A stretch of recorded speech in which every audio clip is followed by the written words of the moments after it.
and welcome back to my channel. So today's video, you guys, is a little bit more about me. I don't really share much about me with you guys. I just be like nursing school, and my channel is so much more than nursing school, and there's so much more to me than nursing school. So today's a little story time. Let's get into this story time.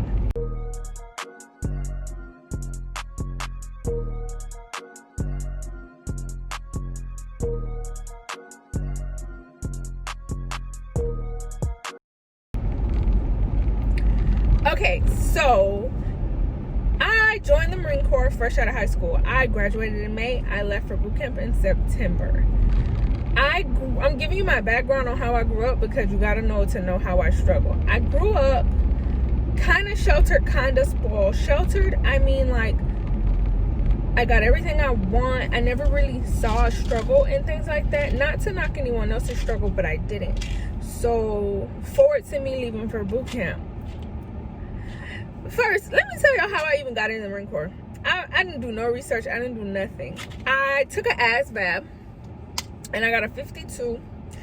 I got a 52 and I fell asleep. I fell asleep on the ASVAB. Do you know I signed up for the ASVAB to get out of class? I didn't even know what it was. I didn't know what I was taking. And then all these recruiters started calling me and they were like, hey, you want to join the military? And I was like, no. They were like, well, why'd you take the ASVAB? I was like, oh, I was trying to get out of class. Well, you got a pretty decent high score on it and just wanted to talk to you about your options. It wasn't every recruiter. It was the Marine Corps recruiter. The Marine Corps recruiter got me first. And I didn't even look anywhere else after that because he was like, it's the hardest branch. Not a lot of women in it. Not a lot of people can make it. We're not even sure you can make it. You just got a high ASVAB score. And I think that's how he conned me, y'all. Don't tell me I can't do something because I could do whatever I want to do, when I want to do it, how I want to do it. And that is what I said. Let me tell y'all, before the Marine Corps, I had never ran a day in my life. In high school, I got an F in weight training class. It's like a PE class. I got an F, y'all, because I refused to pick up any weights. Do you know how many weights I picked up in the Marine Corps? Now that I look back on it, that was the dumbest thing I could have ever done, to not just pick up the weights. I mean, they make you look banging. So I go, I can't run, y'all. I can't do push-ups. I can't do nothing. I go and I say, okay, fine, I'm gonna sign up. My dad didn't want me to go. And he said he wasn't gonna let me go, but I went. My mom, of course, she was okay with it. I think I took about a month and a half to get into shape, to like be able to run a PFT, to do my crunches and my hang time and things like that. My recruiter helped me to get into shape. We went to the gym, we went running. I worked out at pulley functions. A pulley function is like where every pulley, that's what we're called when we're going to enlist in the military or we go to the recruiting station, we're called pulleys. After you sign your contract, you are not a pulley until you sign your paperwork saying you're going to join the Marine Corps. And yeah, so I got to go to boot camp earlier because not many women go and a spot opened up. So I went to boot camp. Let me tell y'all about my first night of boot camp. This is a horrendous story, and I swore I was going to hate everything about the Marine Corps because of it. My first night of boot camp, I got put in my platoon. I met a friend, and I guess we became too close because they kicked me out the platoon the same night. I got kicked out and put into the other side. I was mad, I was sad, I was butthurt, like everything. And then I got my period. I wasn't scared, but like I didn't know how to raise my hand and discuss that with other people because I don't discuss that with other people. But I wasn't gonna just sit there either, so I had to tell them. And do you know they told every female in the squad bay that I got my period and I was disgusting and I was dirty. Oh, I was so pissed, y'all. Like I have an attitude anyway. So for her to talk about me like she don't get the same thing, like she's not a woman, I wanted to beat the living. I'll never forget her name. To this day, I know her name. Am I gonna tell you her name? Probably not. Probably not. But I'll never forget any of their names. You can ask a lot of people. You don't forget your drill instructors. I'll never forget any of them. Some of them I follow on Facebook. It's a love-hate relationship. In the beginning, I hated them. And towards the end, you grow to love them. All of them. You grow to like them. You grow to love them. You just do. But I went through boot camp. I graduated boot camp. the Crucible is something we do towards the end of boot camp, and it's I want to say it's 2 days. Oh, y'all, I did it a long time ago, but I want to say it's 2 days of no sleep. And my Crucible, it was raining, so I was tired and everything. Like, I was tired, y'all. I was sleepy, and we were hiking and doing all these obstacles and doing all these courses and just basically working out on crack for 2 days to make sure you could survive, and eating MREs. And if you don't know what an MRE is, I'll put a picture right here. My husband's a Marine as well, so we have some at our house because we're weird like that, but I'll put a picture right here. So I graduated, and then let's go back to my MOS. How I picked my MOS. I picked motor T. That's motor transportation. I was a driver. If I would have known any better, I would have been admin, because that's what I excel at, but I did not. I chose an MOS full of men. That's every MOS in the Marine Corps is full of men. But I chose a predominantly male MOS, and it was motor T. And I don't know why, because I can drive, but the stuff I was driving, I was scared of it. So, I mean, I got better over time, but I was scared of it. And I crashed it a lot. Like, I crashed it a lot, y'all. Like, my first day in the fleet, I crashed into the side of the guard shack. I partially blame my corporal because, like, he was my A driver, and he knew I didn't know what I was doing necessarily, so he should have been like, you're too close. But he told me I was good, and I tore up the guard shack. Honestly, I did. But I was motor T, and I did it because I got a bonus. I got a sign-on bonus for going motor T. I think it was $5,000 just to drive trucks. I didn't adjust to the fleet well. I'm just going to be honest. And that's a story for another day, because that story alone could take up the whole video. But I had a Marine that was in charge of me to call me a stupid black B word. And after that, I hated the whole branch. He was white, I was black, and after that, I hated the whole branch, because me growing up sheltered in how I am, I didn't really experience racism. And then for me to go join this institution where everybody is supposed to be your brother in arms or your sisters in arms, and we're supposed to have each other's backs, and that be the first thing you said to me when I got to the fleet. After that, I'll say for a whole 6 months, it was just me getting in trouble because I had an attitude. I didn't care about nothing they said. I was spoiled, and I was trying to adjust. And I called my mom crying all the time because I hated it there, but I hated it because I was always in trouble, and I was always in trouble because I had an attitude. I can look back and say that now, but when it was happening, I just wanted everybody to kiss my ass. That's just the truth. I didn't want to hear what they had to say, because that's how you feel about me. That's what you say about me. And he said it in a group text to everybody. I won't tell you his name, but oh, trust and believe I remember it. And he's not the only male that I ran into that had issues with me and me, period, and kind of where my standoffish attitude and I don't like the Marine Corps attitude came from. The Marine Corps as an institution, I love everything about the Marine Corps. I have nothing against the Marine Corps, but the people in it can really make you hate it. The people in the Marine Corps can really make you hate it, and the unit you get assigned to can really make you hate it. Would I recommend that other women do it? It just depends on you.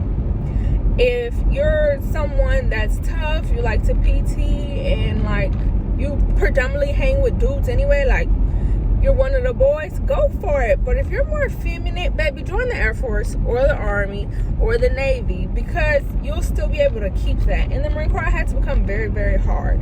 I had to have very, very thick skin, and it's just the truth. I had to have thicker skin than I was used to having. I'm already pretty thick skinned because I grew up that way, but the skin I grew in there, it kind of made me like a boy sometimes. My husband tells me all the time I act like a boy.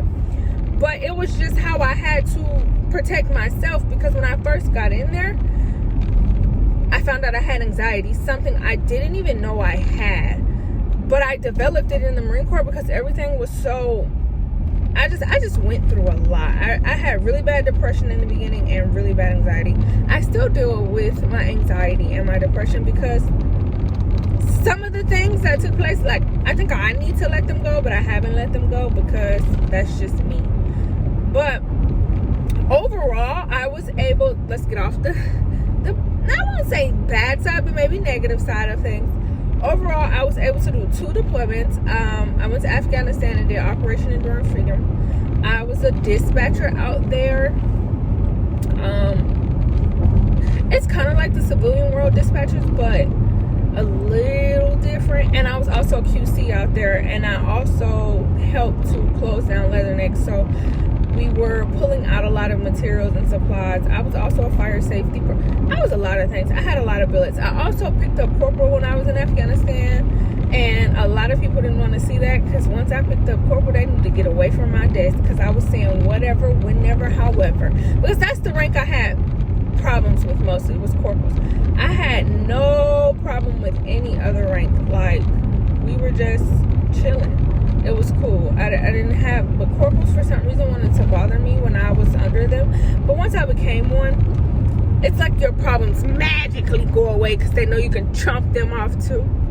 And then the next deployment that I got worked up for was Australia. I went on MRF-D.